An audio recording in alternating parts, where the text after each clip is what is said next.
How to fix Telegram bot not working. Hey everyone, welcome back to the channel. In today's video, I'll walk you through some simple steps to troubleshoot and fix issue with your Telegram bot. If your bot isn't working as expected, don't worry. I've got you covered.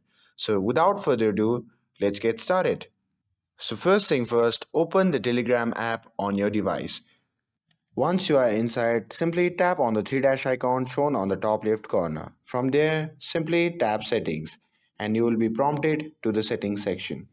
From here, simply scroll down and tap on Data and Storage. Next, tap on Storage Uses and you will be prompted to the Storage Uses section. Once you see the interface like this, simply tap on Clear Cache option and Telegram may ask for confirmation before clearing the cache. Go ahead and confirm by tapping on Clear again. And after clearing the cache, close the Telegram app completely and then relaunch it to check if the bot issue has been resolved.